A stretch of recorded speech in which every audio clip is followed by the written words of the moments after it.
What is going on, everyone? Leon checking in. And today we're here to talk about my experience with the Google Pixel 2 XL.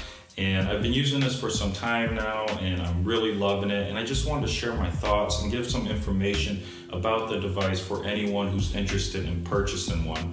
So with that being said, let's go ahead and get into it. So to start things off, you can get the Pixel 2 XL in just black or black and white. The interesting thing about just black is it doesn't appear to be just black. You actually do have a two-tone color scheme on the device, and this can be seen on the back. Where you have the camera module, you have a mirror-like piano finish, and of course, that's black. And then the other half, the bottom half, that's going to be more of a matte finish, and it kind of looks like a charcoal color. So when I got the device, I was kind of surprised because I was literally expecting just black. The one thing I'm concerned about with the finish on the back of the device is the matte portion, and it just seems like something that would scratch easily. I haven't actually verified that, but it was just one thing I was really worried about. So one of the things that people have been mentioning about the Pixel 2 XL, of course, are the bezels. And we do have a bezel on the top of the phone here as well as on the bottom, and you have very thin bezels on the side.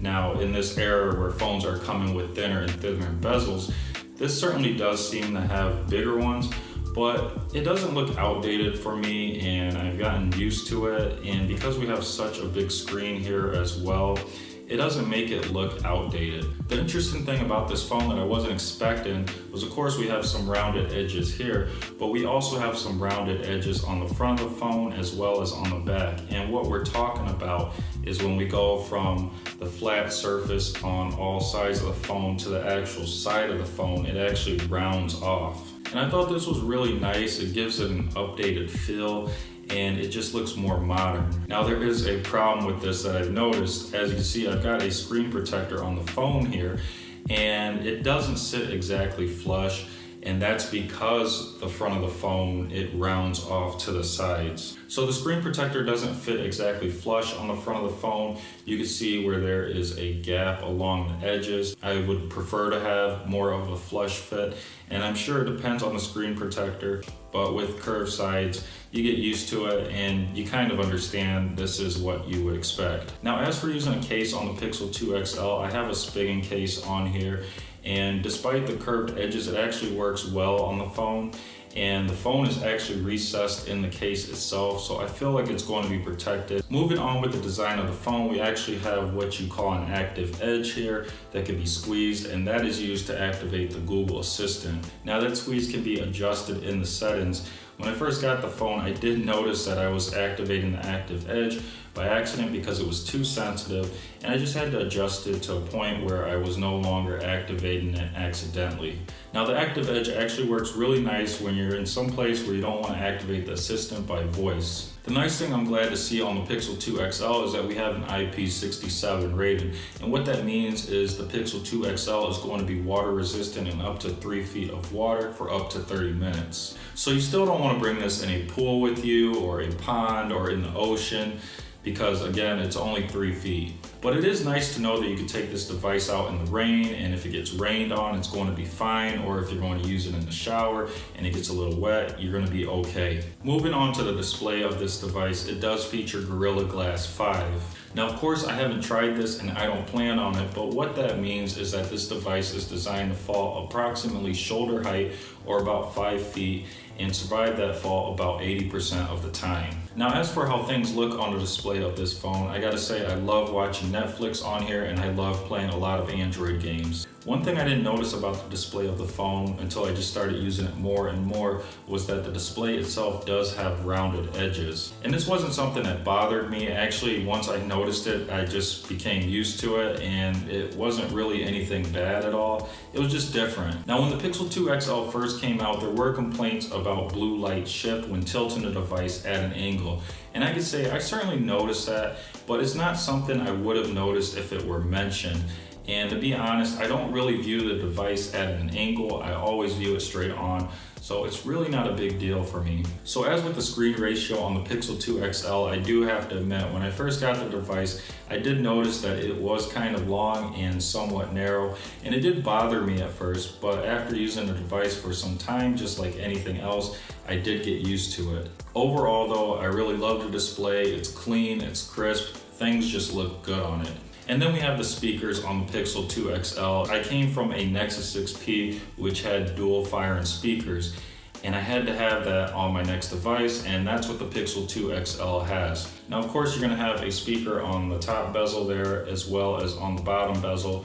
And these speakers, they work pretty good. They do get pretty loud, but I will say that they do lack some bass. But for those times that you don't have headphones, or you're not playing through your car's Bluetooth stereo or any other Bluetooth device, this does get pretty loud. Now moving on to the performance of this device, the Pixel 2 XL does have 4 gigs of RAM and a Snapdragon 835 processor. So what I can say is that this device is very fast. I recently went on a trip and I filled it up with pictures and video, and of course apps and music, and the device is still very fast. I really enjoy playing games on this device, such as Tekken or Gods of Rome. They look really beautiful on here, and everything again is fast and fluid. One of the best things about the Pixel 2 XL is easily the camera.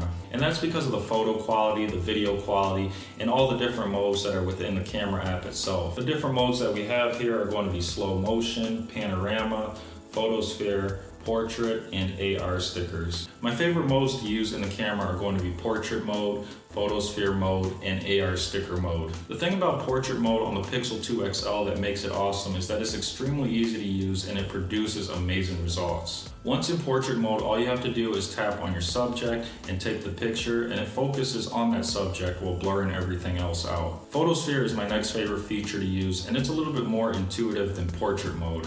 Photosphere mode requires you to connect dots to form an image that gives you a VR-like experience. Obviously, the more dots you connect and the more accurate you are with connecting those dots, the better your image will be. The reason I love Photosphere photos is that they are a great way to revisit a scene in the past in the most realistic way possible. Photosphere photos are also great for sharing with other people who want to know exactly what a place looks like. Then we have the AR sticker mode. Now, AR stickers aren't actually required on a device, but they are fun to play with. Once you're in AR sticker mode, you can simply drag as many AR stickers as you want into the frame, and this can be used for pictures or video. Now, AR sticker mode is very easy to use. You have AR sticker packs along the top that you can swipe through, and you'll just go ahead and select one of those. Once you have an AR sticker pack selected, you can go ahead and click on stickers and drag them into the screen. Once you have placed the stickers in the frame, you can interact with them by tapping on them. One thing I really love about the Pixel 2 XL is that it has an eSIM. Up until the Pixel 2 XL, I had no idea what an eSIM was. Now, what an eSIM is basically a SIM that's built into the phone. But basically, whenever you go to a carrier, you need a SIM card. Now, with the Pixel 2 XL, if you're using Project Fi, you don't need a SIM card because you have an eSIM. Now, of course, if you are going to be using a SIM card on the Pixel 2 XL, there is a slot for it, and it's going to be a micro SIM card slot. And really, this should be the future way of doing things. But the eSIM was pretty cool because I wanted to use Project Fi, and I went ahead and I set up my service, and because I have the eSIM in here, I didn't have to set up a SIM card. I just set up the service and I was ready to go. Having an eSIM is a really cool feature to have on a device. It just makes life a little bit easier. Now, the Pixel 2 XL features a 3,520 milliamp hour battery, and in my opinion, that's a pretty decent size. Now, I will say I use the Pixel 2 XL a lot for work, and I use a lot of GPS, I do a lot of emails, I do a lot of internet stuff, and I will say I do have to charge a device twice a day. Now, I gotta say, for doing all that stuff, that's really not bad at all. But pretty much on a normal day, it's fair to say I can get through the day on just one charge, with occasionally having to run battery saver. Now, of course, this depends on what I'm doing exactly. If I'm watching a lot of Netflix videos, or if I'm playing games, or just doing a lot of stuff on the internet, it's going to deplete the battery faster.